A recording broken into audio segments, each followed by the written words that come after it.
Operator साहब आप बाजा के नजदीक चले आवे, बहुत तेज अप डाउन हो रहा है।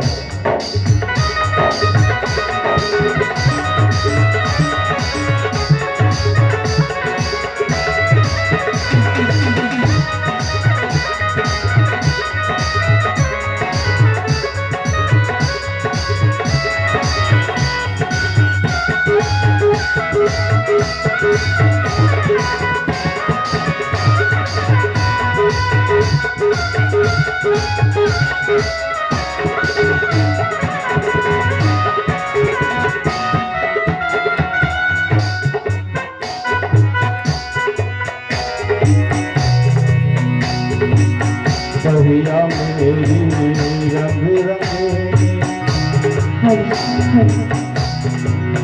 गाड़ी मेरी रंग रंगीले कहिया लाल गुलाबी।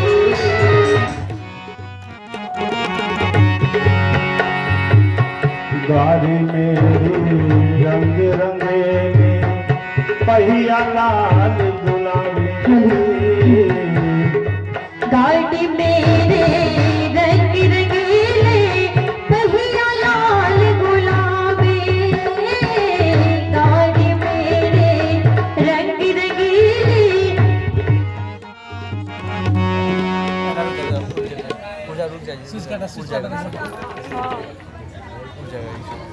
इससे लगाता है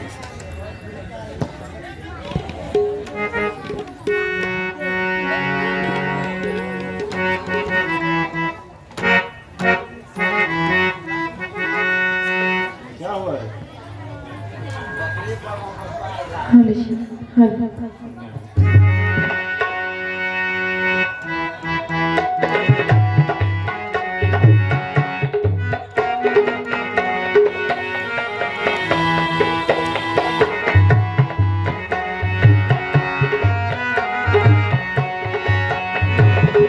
गाड़ी मेरे रंग रंगीले पहिया लाल गुलाबी। गाड़ी मेरे रंग रंगीले पहिया लाल गुलाबी। बैठने वाले छह छबीले, बैठने वाले छह छबीले, भागने वाले राम। जरा धीरे जरा धीरे धीरे हाथों दे राम। गाड़ी वाले जरा धीरे धीरे धीरे धीरे धीरे धीरे धीरे धीरे गाड़ी हाथ दे राम। गाड़ी वाले एक पुरस्कार का आगमन हुआ है। सुनील मंडल पिता अंबिका मंडल ग्राम भरना, उनके तरफ से शानदार 501 रुपया का न्योछावर आया है। मैं भोलेनाथ से प्रभु राम से उनके सुखी जीवन की मंगल कामना करता हूँ।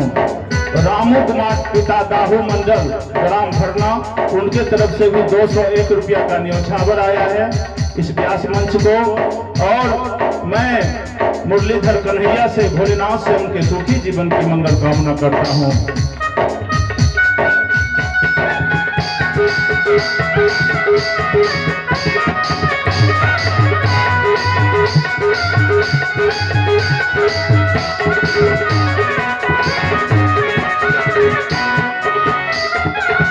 गाड़ी अटकी रेत में जाकर जाना है बड़ी दूर। गाड़ी अटकी रेत में जाकर जाना है बड़ी दूर। गाड़ी अटकी रेत में जाकर जाना है बड़ी दूर। गाड़ी अटकी रेत में जाकर जाना है बड़ी दूर। घर में सबको पार उतर गया, घर में सबको पार उतर गया।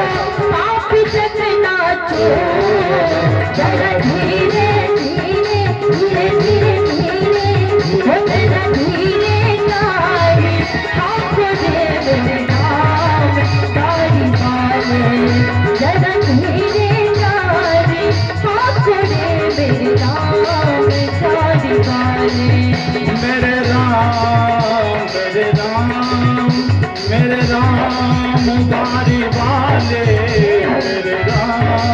गाड़ी वाले मेरे राम गाड़ी वाले मेरे राम गाड़ी वाले जरा धीरे धीरे जरा धीरे धीरे जरा धीरे धीरे गाड़ी आपको मेरे राम गाड़ी वाले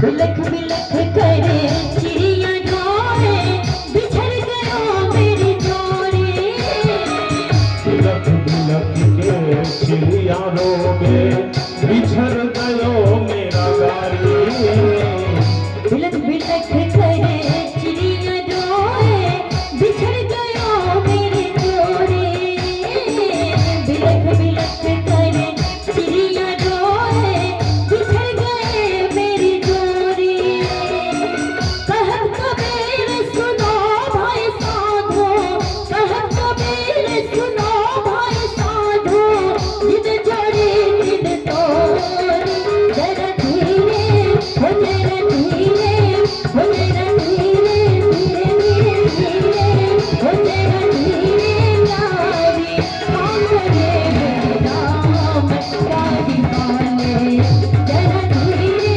गाड़ी आंगने में राम गाड़ी वाले मेरे राम गाड़ी वाले मेरे राम गाड़ी वाले मेरे राम गाड़ी वाले मेरे राम गाड़ी वाले जरा धीरे हो जरा धीरे धीरे धीरे धीरे धीरे हो जरा धीरे गाड़ी आंगने मेरे राम गाड़ी वाले जरा धीरे गाड़ी आंगने मेरे राम गाड़ी वाले जरा धीरे गाड़ी आंगने मेरे राम गाड़ी वाले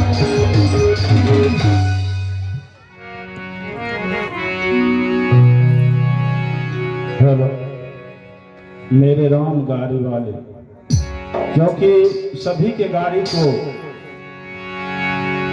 का जो है सरदार हमारे मालिक राम ही हैं। आइए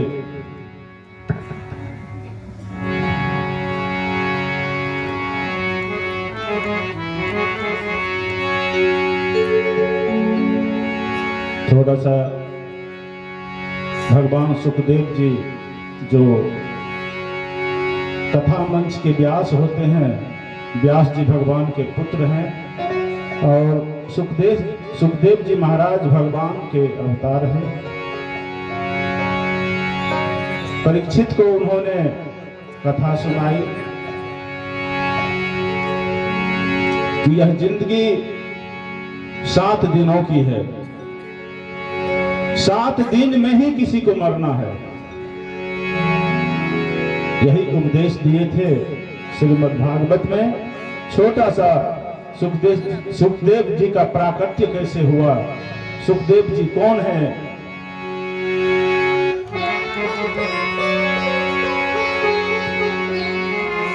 बोल दीजिए वृंदावन बिहारी लाल की, श्रीमद् भागवत महापुराण की, सतगुरुदेव भगवान की।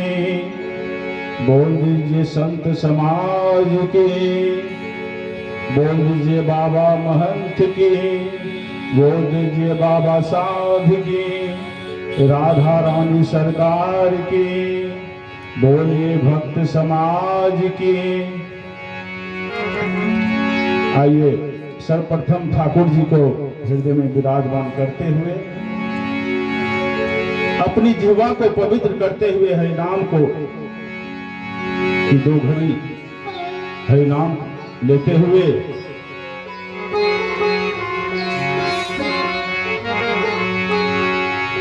मन बस गयो नंद किशोर,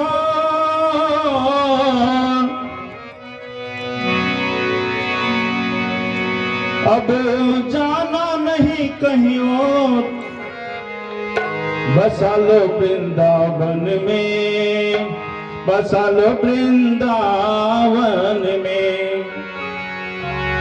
हमारे ठाकुर जी जब वृंदावन में बस गए तो सभी भक्त कहते हैं कि हे ठाकुर जी, हे मुरलीधर कन्हैया, मुझे भी वृंदावन का वास दे दो। मेरो मन बस गयो नंद किशोर,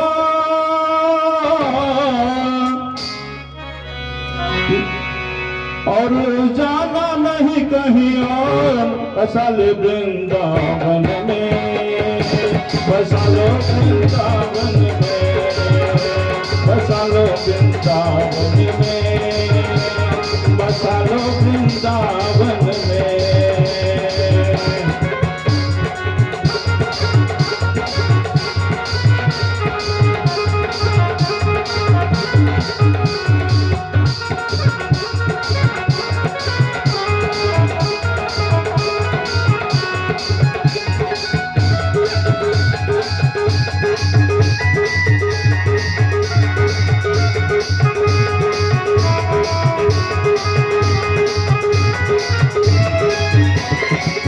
सौंप दिया अब जीवन तो है,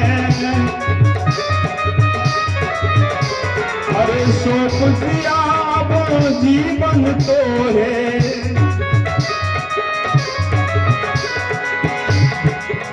राखो पास सुनो अब मोहे, तेरे दर पे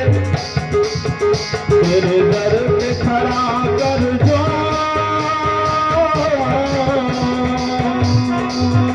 तेरे दर पे खड़ा कर जो, अब जाना नहीं कहीं और, बसा लो वृंदावन में, बसा लो वृंदावन में, बसा लो वृंदावन में, बसा लो वृंदावन में।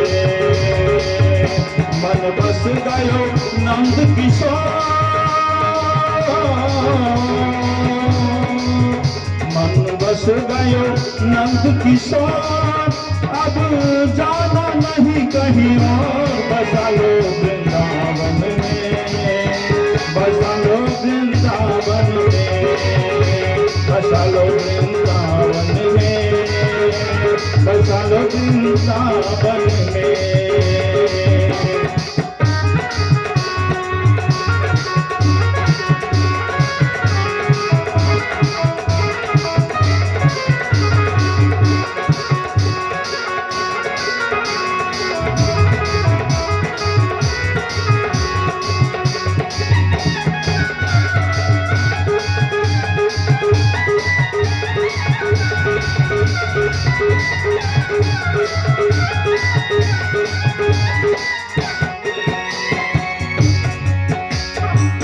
जाकर बन कर सेवा करूंगा, तेरे दरस जाकर बन कर सेवा करूंगा, तेरे दरस करूं उठो,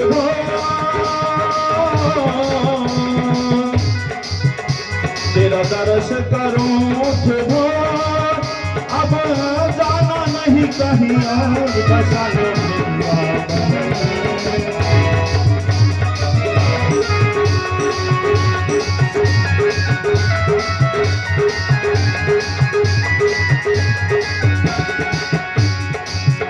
अरे अरज मेरी अब मंजूर करना,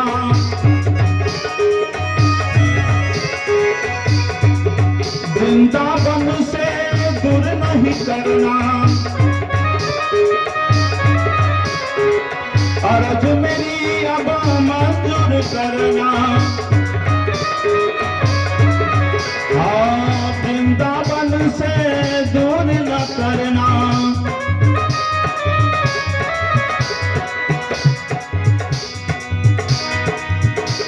कहे मधुपुर हरि जी हाथ जो,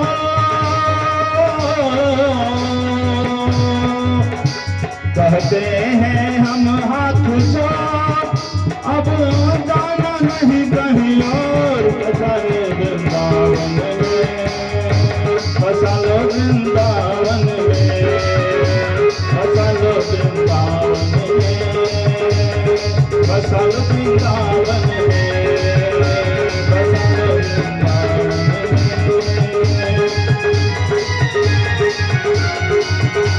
बसालो वृंदावन में, बसालो वृंदावन में। बोल दीजिए श्री बांके बिहारी लाल की, श्री राधा वल्लभ सरकार की, सतगुरुदेव भगवान की, संत समाज की। जय जय श्री राधे, जय जय श्री राधे, जय जय श्री राधे।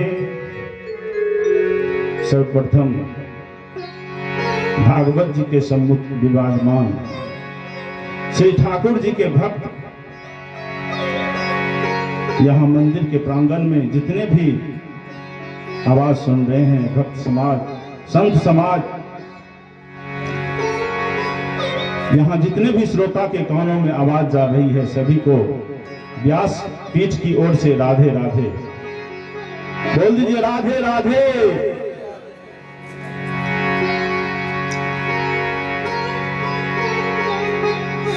श्री सूत जी महाराज ऋषियों को कथा सुना रहे हैं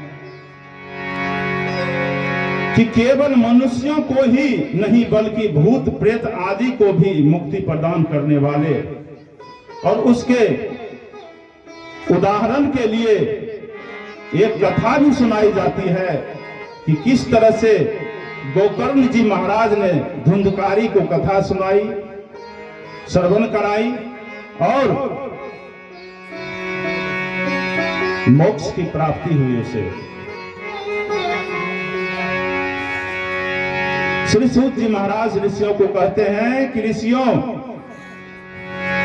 सुखदेव जी महाराज ने राजा परीक्षित को, गोकर्ण महाराज ने धुंधकारी को, और सनकादि ऋषियों ने नारद जी को यह कथा सुनाई।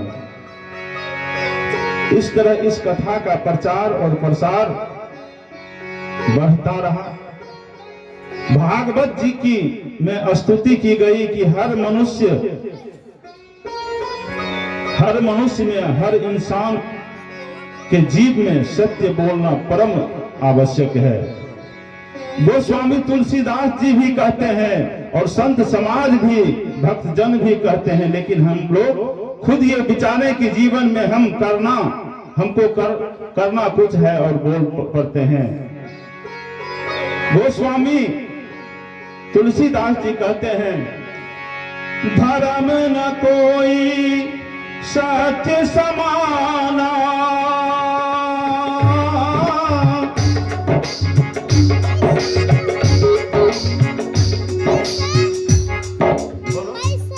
पैसा की नाम से बाबू जी ने, चलो बाबू की तरफ से 21 रुपया का गोछावर आया है। मैं मुरलीधर कन्हैया से उनके सुखी उनके मंगल कामना करो। धर्म न कोई सत्य समाना, आगम निगम वेद पुराना, राम सिया राम, सिया राम जय जय राम, राम सिया राम, सिया राम जय जय राम।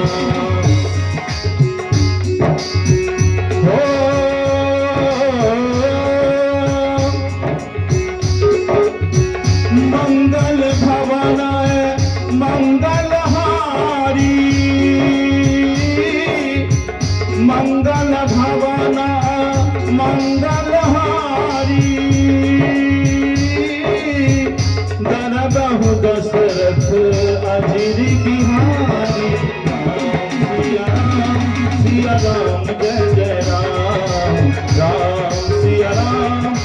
राम जय जय राम, राम सिया राम जय जय राम। कहा कि सत्य से बड़ा कोई धर्म नहीं होता और असत्य से बड़ा कोई अधर्म नहीं होता। ये मैं नहीं कहता हूं, ये हमारे वेद पुराण कहते हैं। लेकिन आज कलयुग में कैसी बीमारी चल रही है जो इंसान ना चलाते हुए भी, ना बोल चाहते हुए भी झूठ बोल देता है।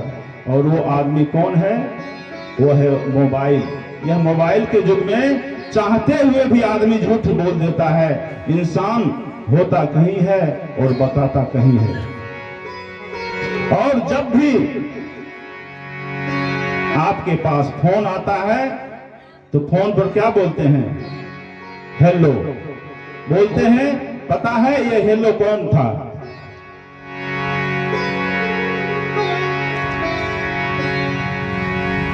जिसने फोन का आविष्कार किया उसने दो फोन का निर्माण किया। पहले एक अपने पत्नी को दिया और एक खुद रखा।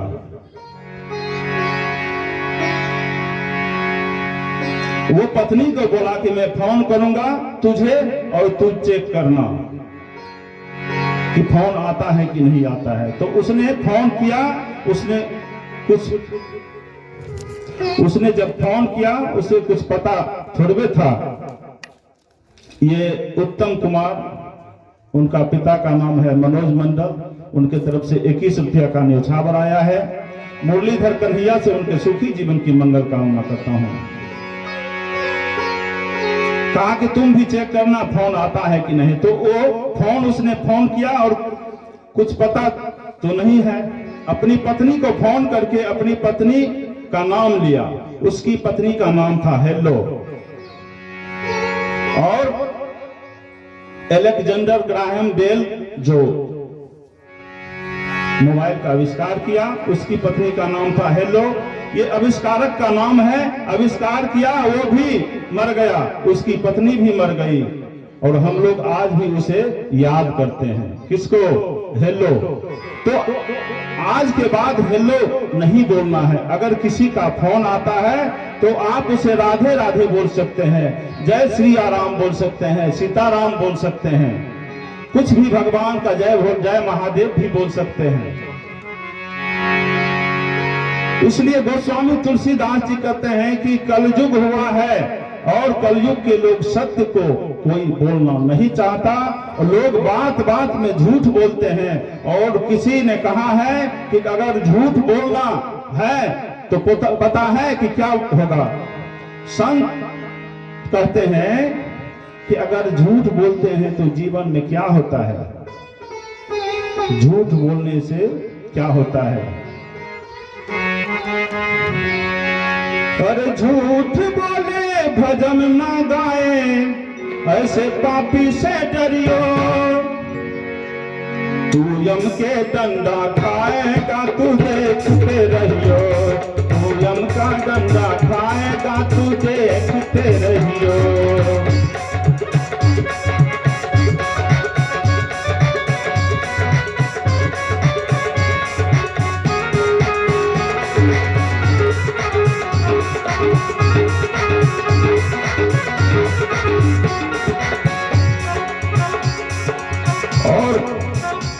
यम का दंगा खाएगा तो देखते रहियो। क्योंकि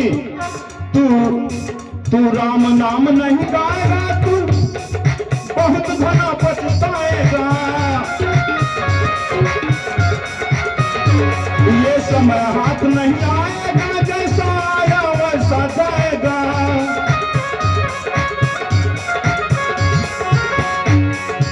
यह सही बात है सत्यनारायण बाबू कि जैसा आया है वैसा जाएगा। राजा रंग फकीर एक सिंहासन चले एक बंधे जंजीर। और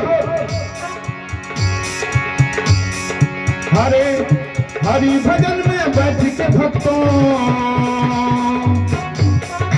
हरि भजन में बैठ के भक्तों तू शोर ना करियो। तू यम का डंडा खाएगा तू देखते रहियो। तू यम का डंडा खाएगा तू देखते रहियो।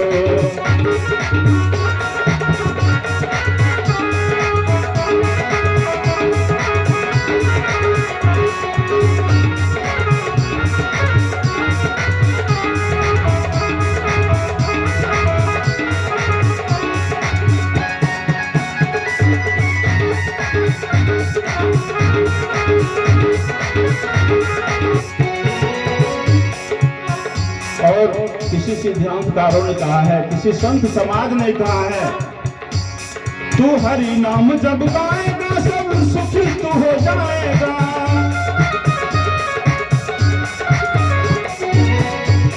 तू हरि नाम जब गाएगा सब सुखी तू हो जाएगा। तुझे बिन मांगे मिल जाएगा, तुझे बहुत माल मिल जाएगा।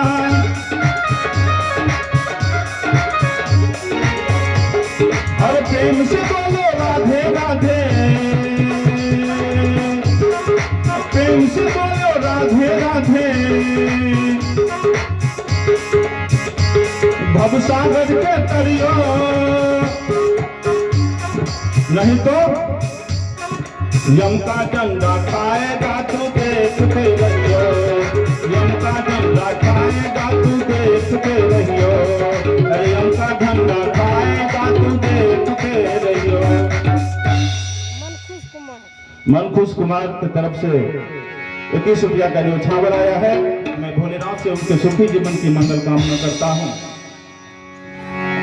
इसीलिए जीवन में कभी झूठ नहीं बोलना है। और श्री सूत जी महाराज ऋषियों को समझा रहे हैं कि ऋषियों, आप नाना प्रकार की कथाएं श्रवण किए हैं।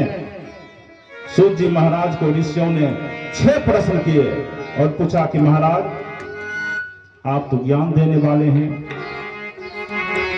आपके ज्ञान से दूर अज्ञानता दूर होती है, लेकिन आज हमारे मन में कुछ प्रश्न है। सूत जी महाराज कहते हैं कि कहिए। ऋषि कहते हैं कि महाराज, पहला प्रश्न कि कल्याण क्या है, और दूसरा कि कल्याण का साधन क्या है। तीसरा प्रश्न कहते हैं कि वेद परमात्मा का नाम अजन्मा है। प्रश्न करते हैं तीसरा प्रश्न कि वेद में परमात्मा का नाम अजन्मा है, तो भगवान देवकी के पुत्र कैसे बने, भगवान जन्म कैसे ले सकते हैं। चौथा प्रश्न है कि भगवान के कितने अवतार हुए हैं। कोई 10 अवतार कहते हैं, कोई 12 अवतार कहते हैं, कोई कहता है कि हरि कथा हरि, हरि अनंत, हरि कथा अनंता।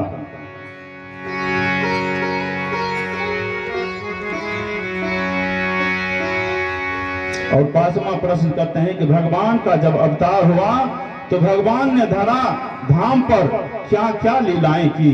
और 6ठा प्रश्न है कि जब भगवान ने समस्त लीलाओं का समापन किया और भगवान के परधाम जाने पर धर्म किसके शरण आया।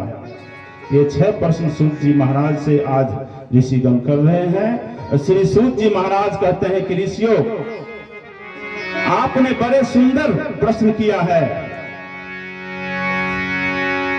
और सबसे पहले मैं सुखदेव जी के चरणों में वंदन करना चाहता हूं। कौन से सुखदेव जी? जिन्होंने जन्म लेते ही जंगल की ओर चला गया, संन्यास धारण कर लिया, सबसे पहले रिश्ते नाते तोड़ लिया। उन श्री सुखदेव जी महाराज के चरणों में वंदन करना चाहता हूं। वो सुखदेव जी महाराज जिन्होंने जन्म लिया, जंगल की ओर चले गए।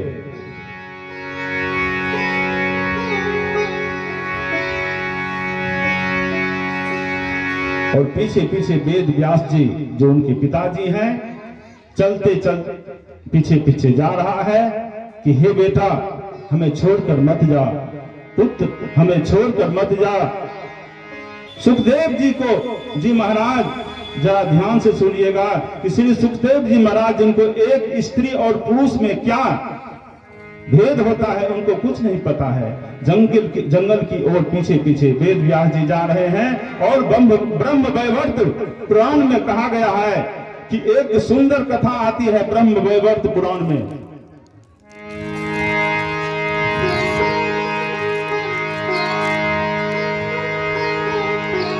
एक सुंदर कथा आती है कि एक बार इसका मतलब भी समझाया गया कि एक बार गोलोक धाम में श्री राधा रानी और भगवान श्री कृष्ण बैठे हुए थे। तो वहां एक सुग्गा तोता जो होता है उड़ते हुए आया। तोता उड़ते हुए जाता है और तोता उड़ के बैठ गया राधा रानी के हाथ पर और वो कहता है कि राधे राधे राधे राधे। वह कह रहा है। अब जब तोते के मुख से राधे राधे नाम सुना तो तोते को राधा रानी कहती है कि हे सुख, तू राधे राधे मत बोल, तू कृष्ण कृष्ण बोल। वो तोता उड़ करके श्री कृष्ण के हाथ पे जाता है, बैठ जाता है। हाथ पे आकर के बैठा तो भगवान कृष्ण के सम्मुख जाकर के कहता है कि कृष्ण कृष्ण कृष्ण कृष्ण। तो ठाकुर जी कहते हैं कि अरे सुख, अरे तोता, तू कृष्ण कृष्ण मत बोल, राधा राधा बोल। अब सुख उड़ करके राधा रानी के हाथ पे जाता है तो कृष्ण कृष्ण बोलता है और कृष्ण के हाथ पर जाता है तो राधा राधा बोलता है। जब राधा राधा बोलता है, कृष्ण कृष्ण बोलता है, तो कृष्ण कहे कि तू राधे राधे बोल। राधा रानी बहुत प्रसन्न हुई और राधा रानी ने प्रसन्न होकर के तोते को 18,000 श्लोक श्रवण कराए। सर्वप्रथम सुखदेव जी महाराज ने राधे रानी के मुख से श्री भागवत कथा को श्रवण किया है। इसी श्लोक का अर्थ कौशिक संहिता में बताया जाता है कि एक बार मां पार्वती कैलाश पर्वत पर बैठी हुई थी और नारद जी को तो आप जानते ही करते हैं क्या,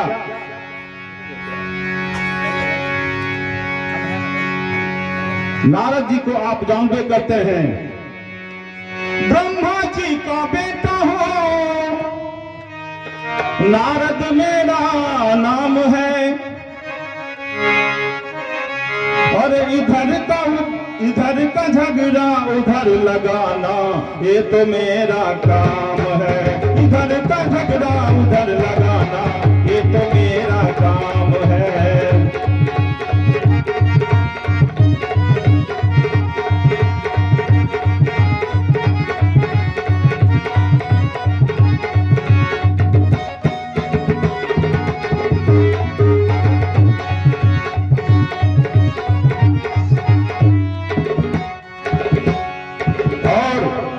क्या करते हैं नारद जी, आते हैं, मां पार्वती बैठी हुई है।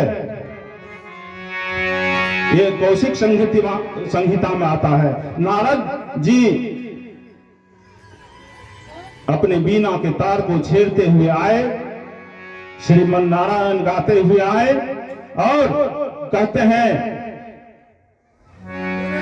कि नारद जी कैलाश पर्वत पर आए हुए हैं और पर्वत पर जाने के बाद माता पार्वती बैठी हुई थी। माता पार्वती के पास गए और बोले कि मैया राधे राधे, सब कुशल मंगल है ना? बोले हाँ। नारद जी सब कुशल मंगल है। बोले कि भगवान शिव कहाँ है? पार्वती मां बोलती है कि मुझे तो मालूम नहीं है। मां बोलती है कि मुझे तो मालूम है नहीं है।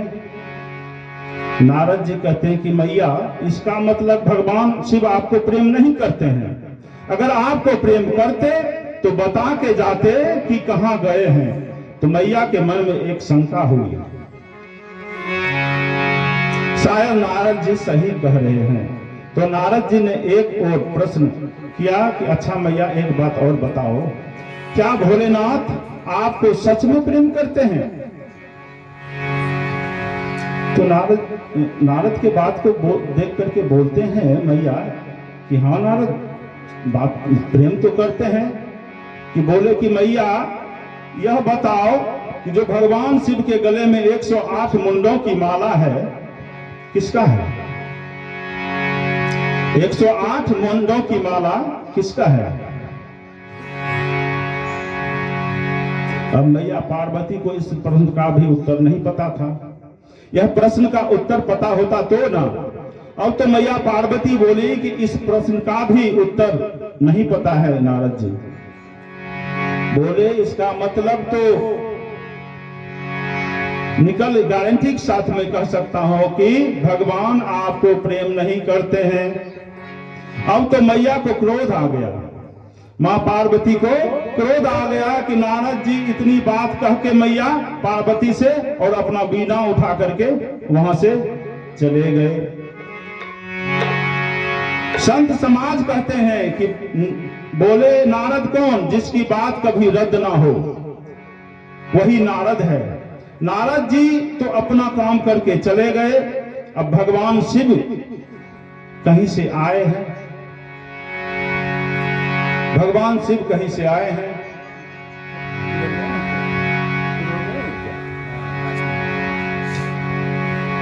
और जाने के बाद फिर आते हैं लौट करके, घूम करके आए।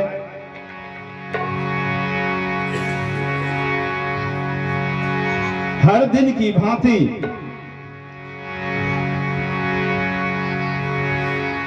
मैया पार्वती उसके सेवा में उपस्थित रहते हैं, लेकिन आज मैया क्रोध में बैठे हुए हैं। भगवान शिव कहते हैं कि अरे पार्वती राधे राधे।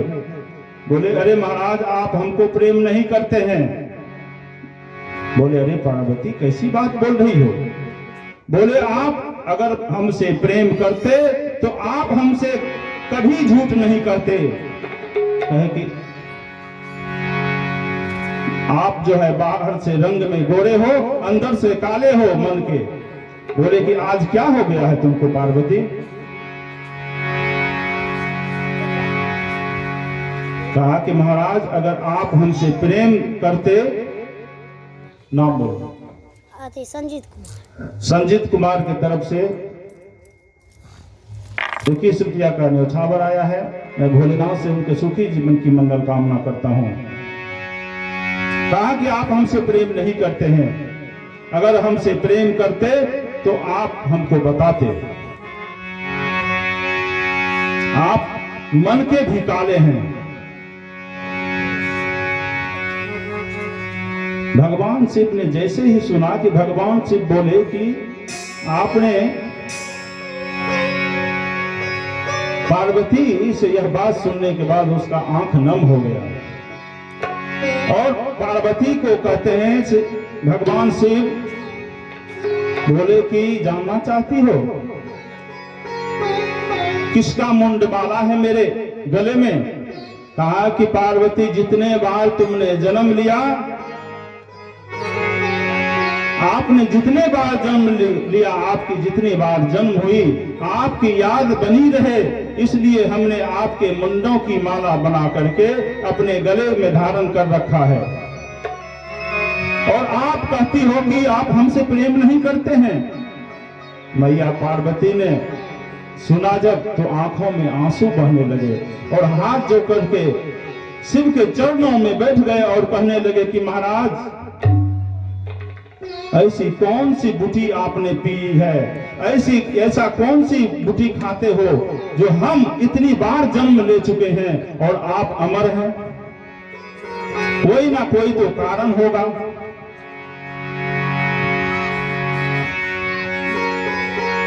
कहा कि कारण है। बोला क्या कारण है? भोलेनाथ ने कहा कि सुनो, हमने अमर कथा का पान किया है।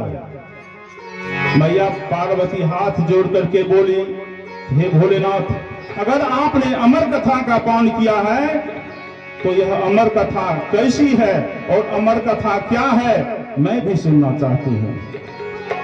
भगवान शिव कहते हैं कि आप मेरी अर्धांगिनी हैं, आप आदि शक्ति हैं, आपको अमर कथा नहीं सुनाऊंगा तो किसको सुनाऊंगा? तो भगवान शिव कैलाश पर्वत पर मैया पार्वती को विराजमान करते हैं, सम्मुख में विराजमान करके। आज वक्ता के रूप में भगवान शिव बैठे हैं और श्रोता के रूप में मां पार्वती बैठी हुई है आसन लगा करके, और एक ताली बजाई।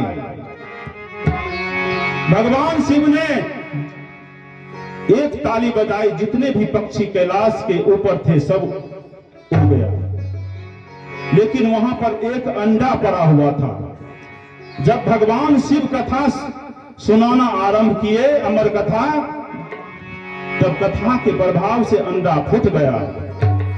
अंडे के अंदर से एक सुख, एक तोता निकला। भगवान शिव के पीछे वो सुख, वह तोता कथा श्रवण कर रहा है।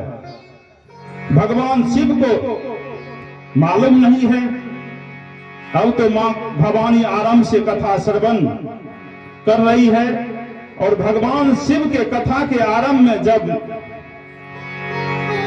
कहा कि भगवान शिव की जब मैं कथा आरंभ करता हूं, मैं जब कथा सुनाऊं तो श्रवण कराऊं तो मुझे पता चलता रहे आप कथा श्रवण कर रही है, इसलिए आप हुकरा देते रहना, हूं करते रहना।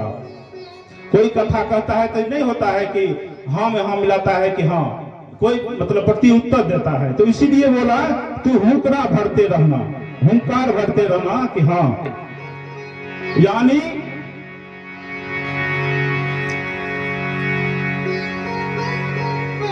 मैं बैठा हूं, मैं कथा कहूंगा, तुम हूं कहते रहना। वैसे ही मां पार्वती बोले तुम हुकरा देते रहना, ताकि मुझे पता चलता रहे कि तुम कथा सुन रही हो।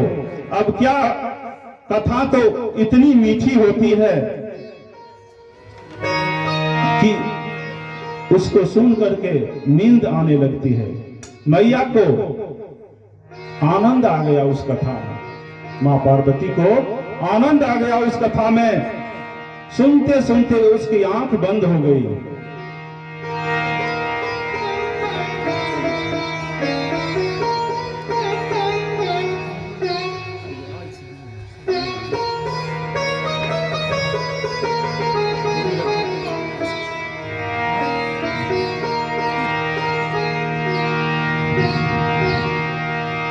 पार्वती जब भगवान भोलेनाथ कथा सुना रहे हैं, आनंद से कथा चल रहा है, और वह मां जब सुत गई तो वह जब 12वें स्कंद में पहुंची तो भगवान ने एक जयकारा लगाया। और वह जो है जब मां सुत गई तो वह तोता बोलता है कि अगर मां सो गई, अगर हुंकड़ा नहीं भरूंगा, हुंकार नहीं भरूंगा तो कथा नहीं सुनाएंगे भगवान। तो तोता पीछे से हूं करने लगे, मां के बदले में तोता हूं करने लगे। और जब 10वें स्कंद, भागवत के 10वें स्कंद में पहुंचे तो भगवान ने जयकारा लगाया, बोलिए वृंदावन बिहारी लाल की, राधा रानी सरकार की। और जैसे ही जयकारा लगाया तो मैया की नींद खुली। कथा में होता है ना कि जयकारा लगे तो भजन होता है, तो 2-3 माताओं को नींद आ जाती है और बिल्कुल वह सो जाती है। पार्वती की नींद टूटी और भगवान शिव को कहती है कि महाराज अभी तो आप महाराष्ट्र का प्रसंग सुना रहे थे, लेकिन जल्दी जल्दी भगवान अपने परम धाम कैसे चले गए? बोले अरे पार्वती, मैं तो संपूर्ण कथा सुनाया, क्या तुमने नहीं सुनी? बोले नहीं, मैं तो संपूर्ण कथा सुनाया, तुमने नहीं सुनी? बोले नहीं। तो बोली महाराज मैंने तो कथा सुनी नहीं। भगवान शिव मैया पार्वती को किस तरह से कथा सुनाए, श्रवण कराए, आइए मैं संगीत के माध्यम से कह रहा हूं। अमरनाथ पे अरे महादेव जी बैठे आसन मार, अमर कथा जब से लगे सुनाने गौरा को त्रिपुरार, उमा की तो पर गई सोता, ठोकरा दे रहा तोता, उमा की तो पर गई सोता, ठोकरा दे रहा तोता। अमरनाथ पे, अरे अमरनाथ पे महादेव जी बैठे आसन मार। अमर कथा जब लगे सुनाने गौरा को त्रिपुरार, उमापित पर गए सोता भोकरा दे रहा तोता। उमापित पर गए सोता उमा भोकरा दे रहा तोता।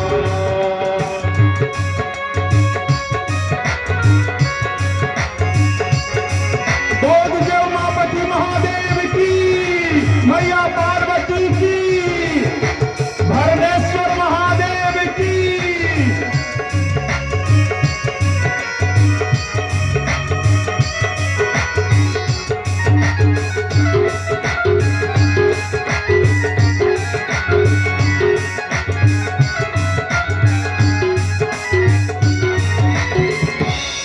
अरे भोलेनाथ शंकर ने गौरा को कथा सुनाया।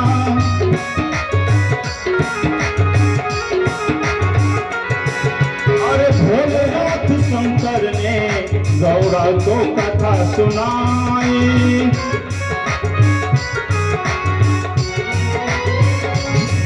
हाँ कथा हुई ना पूरी और नींद उमा को आई।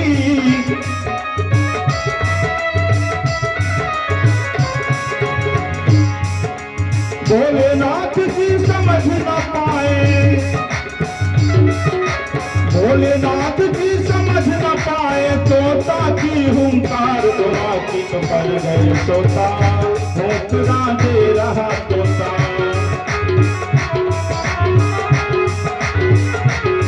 बोल दीजिए व्यास जी भगवान की।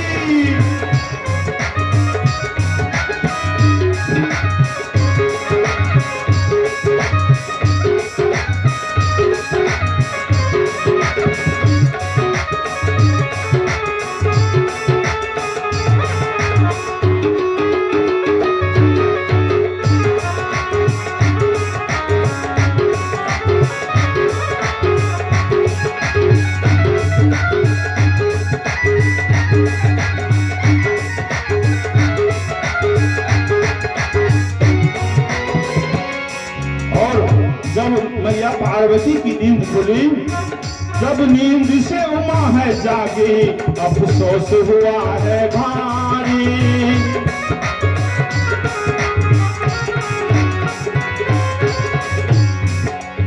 और हाथ जोड़ करके पार्वती कहती है, अरे हाथ जोड़ कर बोली प्रभु लग गई आंख हमारी।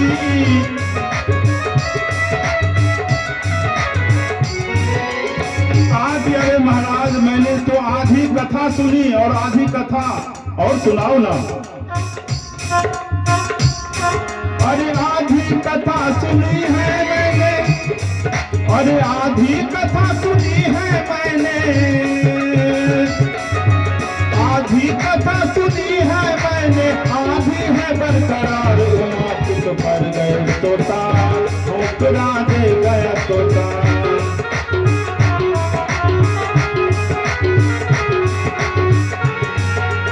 अमरनाथ में महादेव जी बैठे आसन मार। अमर कथा जब लगे सुनाने गौरा को त्रिपुरार। उमापित पर गए सोता भोकरा दे रहा तोता।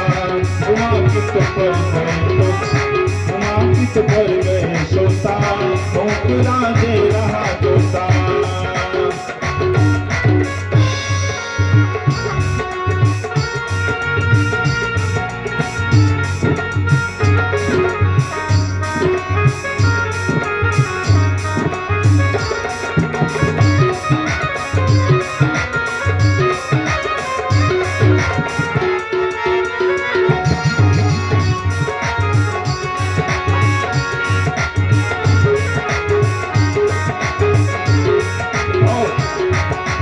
भगवान शिव कहते हैं कि अगर क्या कथा तुमने नहीं सुनी तो किसने? आवाज पीछे से कौन हुक्का भर रहा था? बोले महाराज मुझे तो कोई पता नहीं। फिर कहने लगे शंकर जी, ये कथा सुनी है किसने?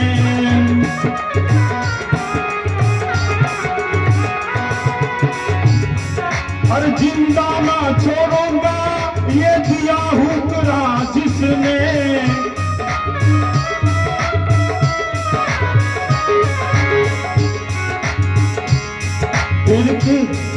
फिर कहने लगे शंकर जी, ये कथा सुनी है किसने?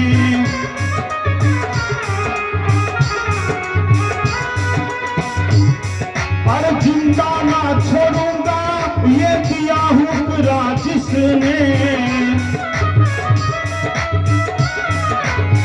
और भगवान शिव के नेत्र लाल हो गए, अपना त्रिशूल निकाला, कहा कि जिसने कथा सुनी है मैं इसको जिंदा नहीं छोड़ूंगा। अब तो वो छोटा सा सुख बेचारा तोता डर गया। भगवान शिव ने अपनी दाईं ओर देखा, फिर बाईं ओर देखा तो कोई नहीं मिला।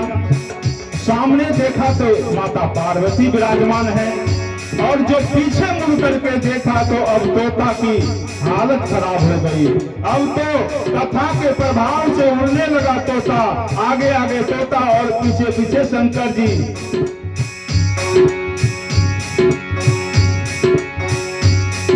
फिर कहने लगे शंकर जी, ये कथा सुनी है किसने?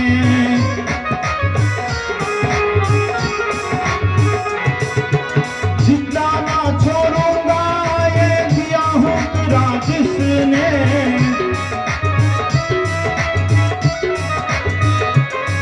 अरे आगे आगे तोता दौड़े,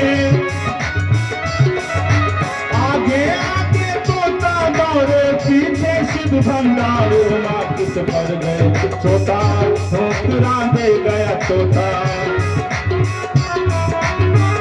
ठोकरा दे रहा तोता।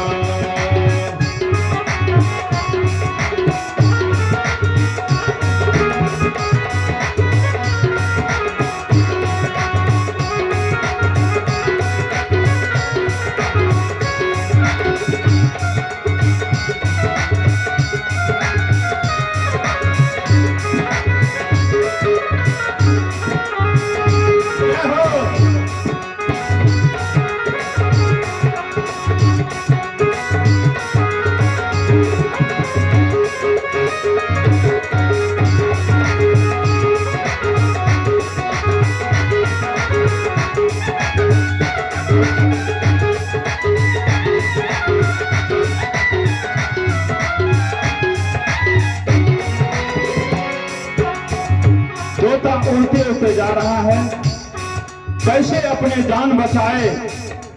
तोता उड़ते उड़ते मालूम है कहाँ पहुंचा? वेद व्यास जी के कुटिया में जाकर के पहुंचा।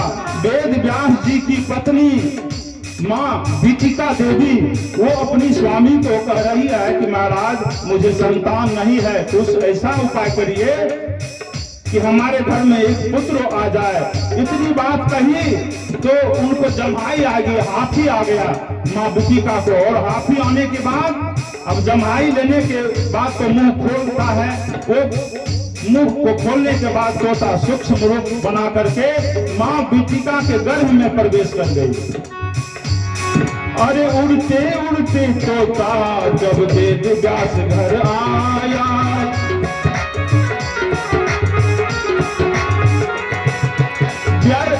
अरे वेद व्यास की पत्नी के गर्भ में जाए समाया।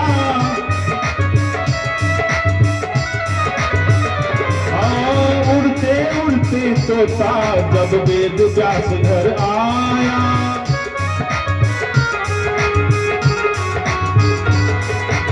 वेद व्यास की पत्नी के गर्भ में जाए समाया।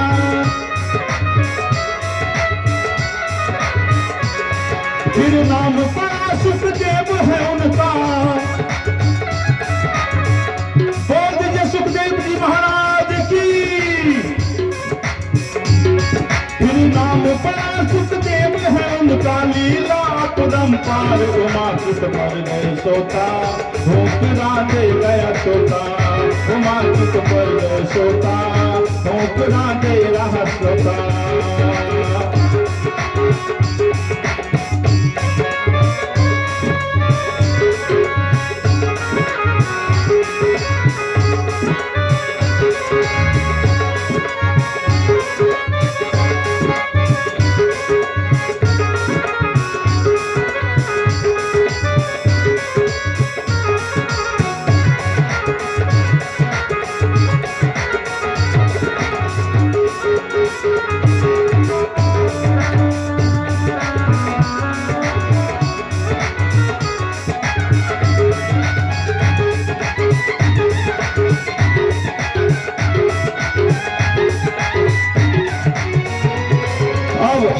अब तो आगे आगे तोता और पीछे पीछे भगवान शिव अपना त्रिशूल लेकर के आ रहे हैं।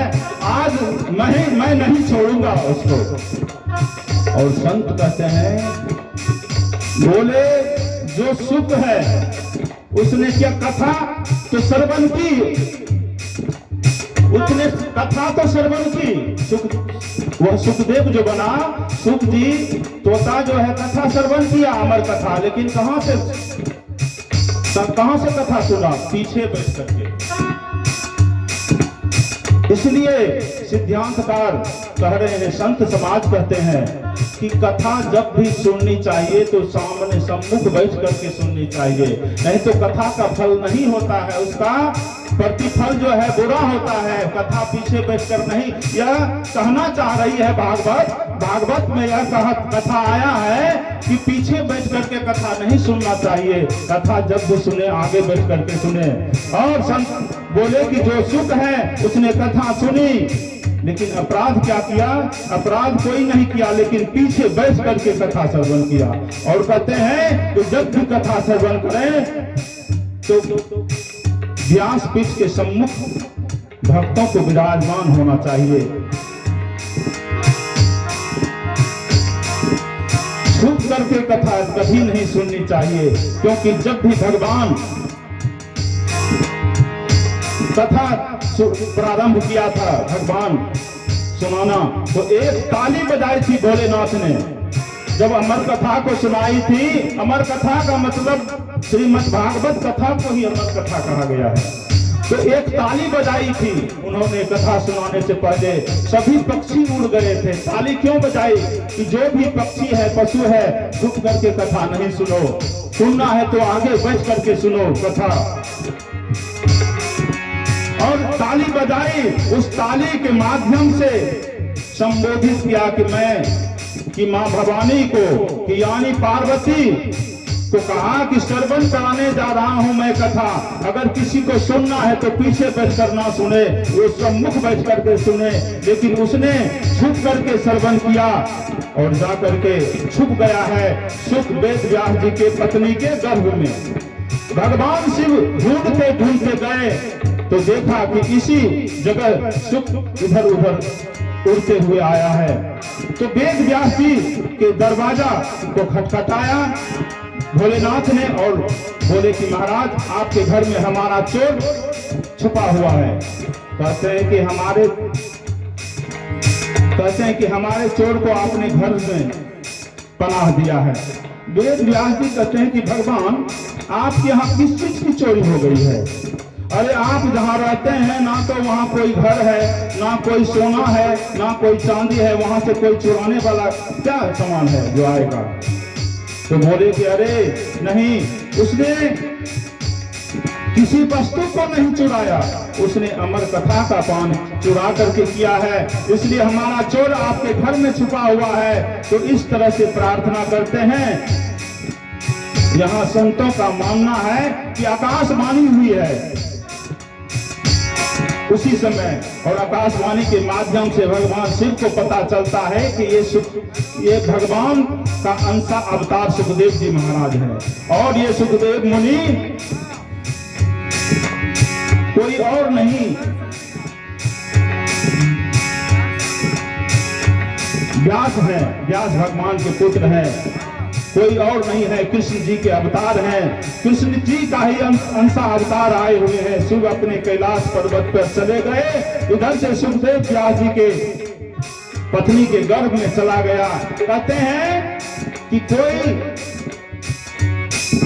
बच्चा अपने मां के गर्भ में 9 महीने रहता है, 10 महीने, 12 महीने लगता है, लेकिन सबसे अद्भुत बालक ये सुखदेव 12 वर्ष तक अपनी मां के गर्भ में रहा और 12 वर्ष तक वेद व्यास जी ने बहुत आग्रह किया तो गर्भ से बाहर निकल आए, लेकिन उन्होंने मना किया।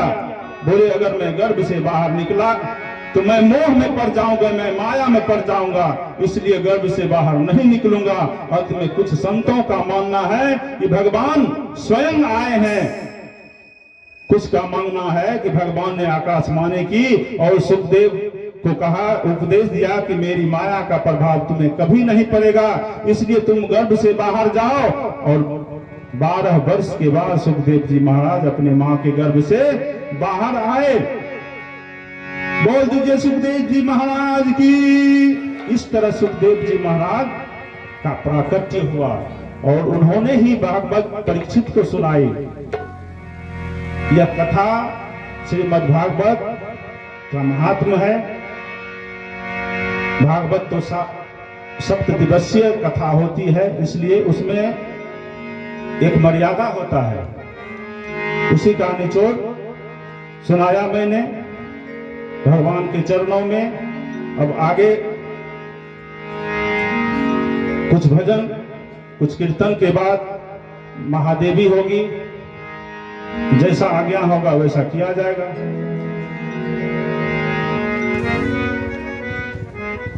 हाँ होगा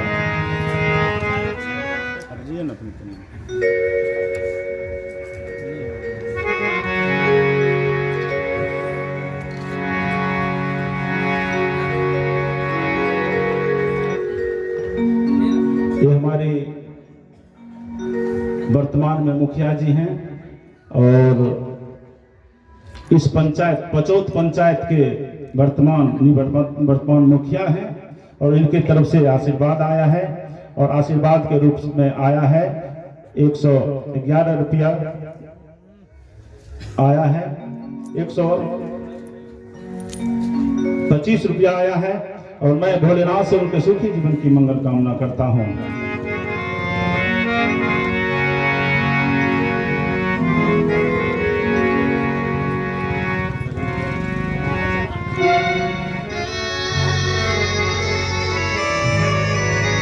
और कुछ महाराष्ट्र का भी प्रसंग थोड़ा सा मैं सुनाऊंगा। और महाराष्ट्र में गोपेश्वर महादेव, जैसे आप भरनेश्वर महादेव हैं तो गोपीनाथ महादेव भी वहां स्थापित किए हमारे कृष्ण कन्हैया। किस तरह से किए तो मैं सूर्यनारायण शर्मा जो हमारे गार्जियन भी हैं, उनके तरफ से स्थानीय निवासी हैं और बहुत ही सक्रिय कार्यकर्ता के रूप में इस यज्ञ को संपन्न किए हैं। उनके तरफ से 102 रुपया का न्यौछावर हुआ है। मैं भोलेनाथ से उनके सुखी जीवन की मंगल कामना करता हूँ।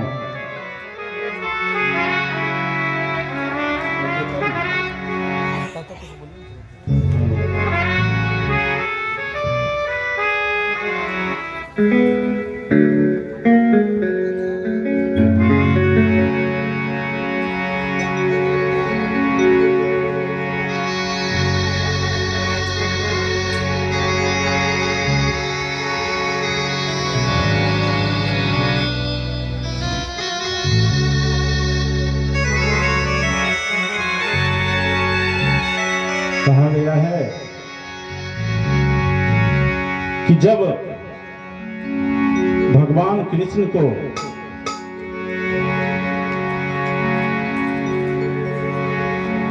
ऋषियों के द्वारा श्राप मिला कि जदुवंशियों में एक भी, यानी जदुवंशियों का नाश होगा। द्वापर में ऋषि ने श्राप दिया कि यदुवंशियों का नाश होगा। तो यह प्रश्न उठता है कि फिर यदुवंशी आए कहां से? सभी श्रीमद् भागवत में कथा आती है कि कृष्ण के प्रपौत्र का नाम है वज्रनाभ। वज्रनाभ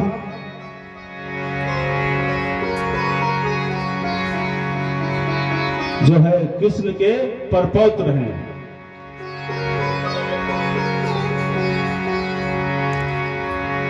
और उसका नाम वज्रनाभ है। दो आदमी को उस ऋषि का श्राप का असर नहीं हुआ था। दो आदमी, एक उद्धव जी महाराज जो यदुवंशी थे और एक वज्रनाभ जो कृष्ण जी के परपौत्र थे, उनको ऋषि का श्राप का असर नहीं हुआ। अब क्यों नहीं हुआ?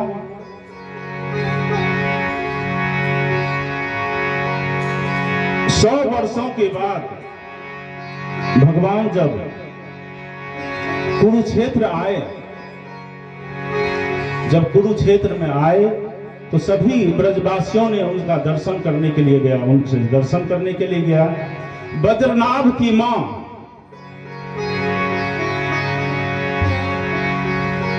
भी यानी कृष्ण जी की पुत्र के पुत्र वधू,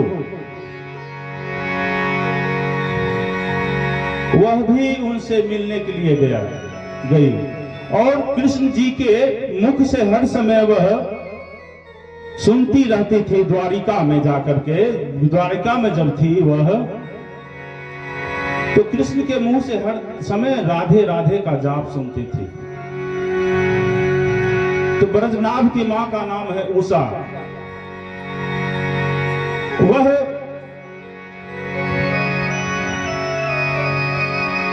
उषा जो है सोच ली कि कुछ तो है इस नाम में, कुछ तो शक्ति है जब हमारे दादाजी यह नाम ले रहे हैं। उसी को मन में बसा ली थी। आज वज्रनाभ जो है उषा के पेट में पल रही है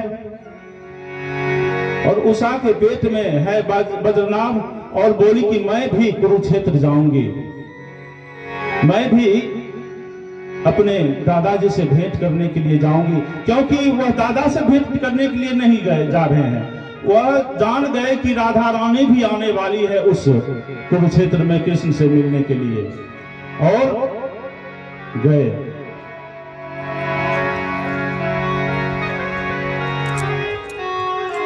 नाम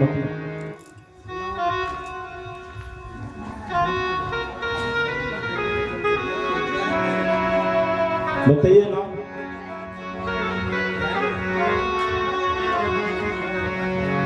वंदना देवी शिक्षिका है। वंदना देवी शिक्षिका, पति नंदन मंडल, नंदकिशोर मंडल, और पति नंदकिशोर मंडल। और मैं भी एक शिक्षक हूँ, मध्य विद्यालय उसराहा में कार्यरत हूँ। और मैं भोलेनाथ से उनके सुखी जीवन की मंगल कामना करता हूँ। 111 रुपया का न्यौछावर आया है उनके तरफ से। तो कथा तो बहुत लंबी है, मैं कुछ देर के बाद भजन के बाद मैं कहूँगा। आइए।